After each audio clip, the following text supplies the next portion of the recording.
All right, ready to jump into some Spanish grammar? Let's do it. We're diving into grammar-principiante.pdf today, yeah. Sounds good.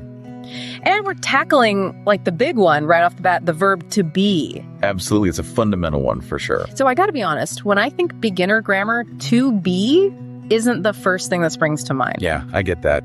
It might seem a little, I don't know, basic maybe. Yeah, a little. It's always felt like verbs like eat or go, more action-packed words should come first. I totally get where you're coming from. But here's the thing. To be in Spanish, it's like the key to unlocking so much of the language. Really? Tell me more about these keys. Convince me. Okay, so think about it. To be is how you describe yourself.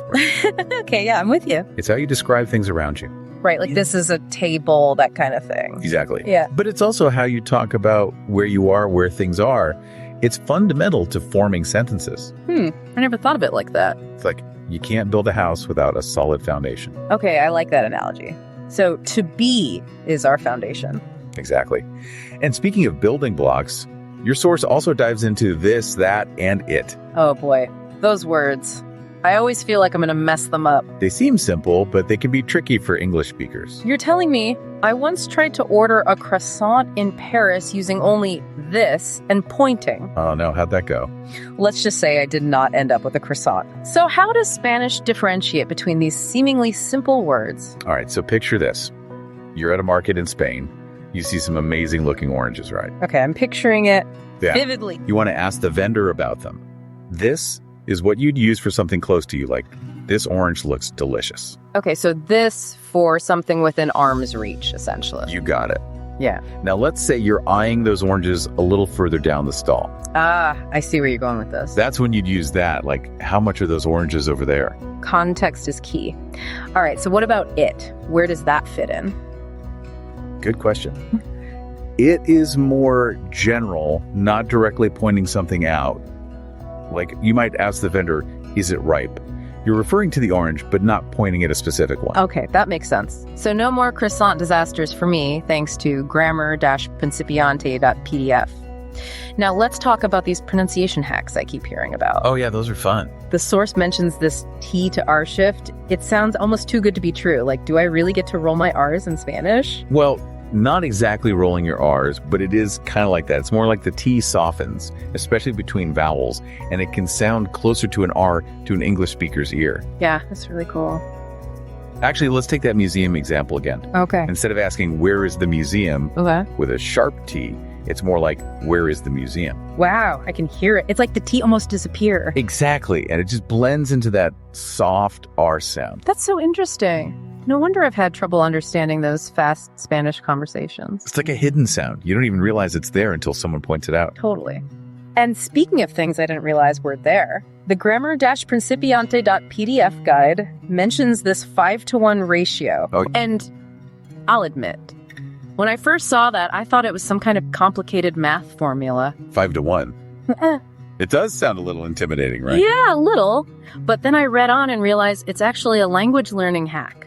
It is. It's a really simple but powerful concept. So for those who haven't encountered this magical ratio before, can you break it down for us? Absolutely. So the 5-to-1 ratio basically means that for every one time you read Spanish, you should aim to listen to it 5 times.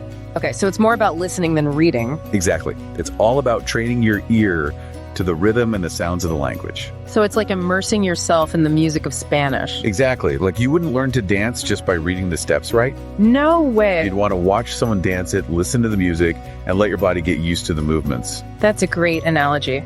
So by listening more, we're basically teaching our ears how to dance to Spanish. Exactly. Yeah. You're getting it.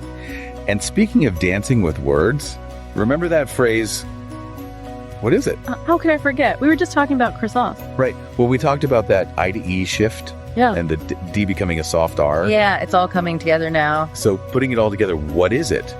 Becomes. What is it? Yes. Perfect. You've nailed it. I have to admit it does sound a lot more natural that way. It does. And think about how often that phrase comes up in everyday conversation. All the time. It's like the foundation of a conversation. Right, so mastering these little tweaks in pronunciation can make a world of difference. It's like you're suddenly speaking the secret language. Exactly. And remember that other phrase we often stumble over? Yes, it is. Oh, yeah. I can never quite get that one right. With our newfound pronunciation skills, it becomes, yes, Aries. Yes, Aries. Wow, that sounds so much smoother. Right. It's amazing how these tiny adjustments can completely change how a phrase sounds. It's like someone just adjusted my language glasses. Everything's clearer now. Yeah.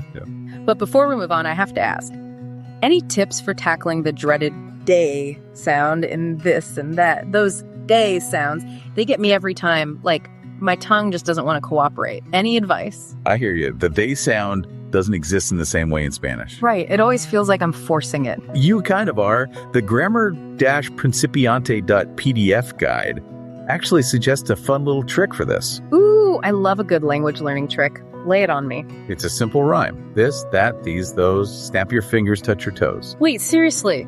That's it? Yep. It's silly, but it gets you used to the movement of your tongue and teeth for those three sounds. Well, it's certainly more fun than repeating this and that over and over again. Exactly. Plus, you get to snap your fingers and touch your toes. Who doesn't love that? All right, so we've got our best sound sorted. We've unlocked the mysteries of this, that, and it. We've even mastered the elusive teacher shift. Anything else our listeners should keep in mind as they continue their Spanish journey?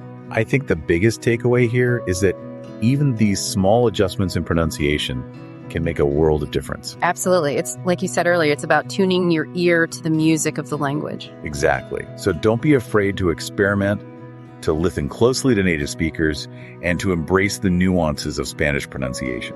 And remember, it's a journey.